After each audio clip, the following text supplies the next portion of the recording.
বিরল এক রোগে আক্রান্ত হয়ে মৃত্যুর সঙ্গে লড়ছে সিরাজগঞ্জের ১১ বছর বয়সী শিশু আব্দুল্লাহ।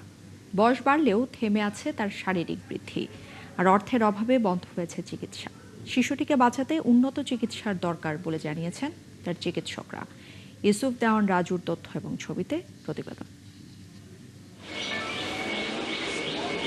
দেখতে ৩ বছরের মনে হলেও বয়স তার ১১ বছর। বই হাতে স্কুলে যাওয়া কিংবা মাঠে বন্ধুদের সঙ্গে উল্লাসে মেতে ওঠা হয় না তার। শরীরে অজানা এক রোগ বাসা বাঁধায় থেমে গেছে শারীরিক গঠন। সিরাজগঞ্জ সদরের রতনকান্দি ইউনিয়নের একডালা গ্রামে জন্ম নেয়া আব্দুল্লাহ মাত্র ৬ মাস বয়সে টাইফয়েডে আক্রান্ত হয়। এরপর থেকেই বাড়তে থাকে জটিলতা।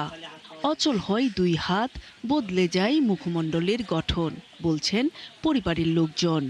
বাচ্চা হইলো তখন তো ভালো ভালো বাচ্চাই তো হইলো, বসতে শিখলে আমপুরা ভাইলো, ২ পরে হাঁটলো, এখন বাচ্চা ভালোই আসিল। এই বাচ্চার শিশু ডায়রি হয় আর বাচ্চার টাইফয়েড জ্বর হয়ে তখন তখন বাচ্চা এরকম নর্মাল হয়ে গেছে। টাইফয়েড জ্বর করে এরকম হয়েছে, আমরা চিকিৎসা করতে পারতেছি না, টাকা পয়সা নাই। আপনারা যদি সরকারি থানায় আবেদন করে আল্লাহ যদি চিকিৎসা করেন।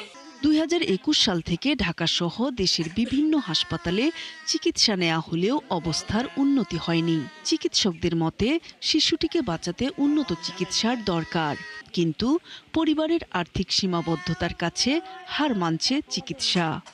এই ছেলেদের বাপ হলো বোবা, বুঝলেন। সরকার আমরা আবেদন করি যখন ছেলেদের পারে চিকিৎসার জন্য কিছু দেয়, তাহলে আমরা করলে মানে। এই ছেলে নিয়ে জানবো মাদ্রাস, পরে আগের পয়সা নাই, আমি কি করা যাবো, পরে বাড়ি বিলে আসলো। দেশবাসী বা সমাজের বিত্তমানদের কাছে আমার আবেদন, তারা যেন সাহায্য সহযোগিতা করে। এদিকে জেলা সিভিল সার্জন জানান, প্রয়োজনে একাধিক টিম গঠন করে তার চিকিৎসা নিশ্চিত করতে ব্যবস্থা নেওয়া হবে। যদি এটা বাংলাদেশে সম্ভব হয়, আমরা তাকে আমাদের পক্ষ থেকে তার চিকিৎসার জন্য আমরা সরকারিভাবে তাকে ওখানে আমরা রেফার করব। আর তার আগে আমাদের মেডিকেল টিমটা করে আমরা দেখব যে এটা আসলে কি।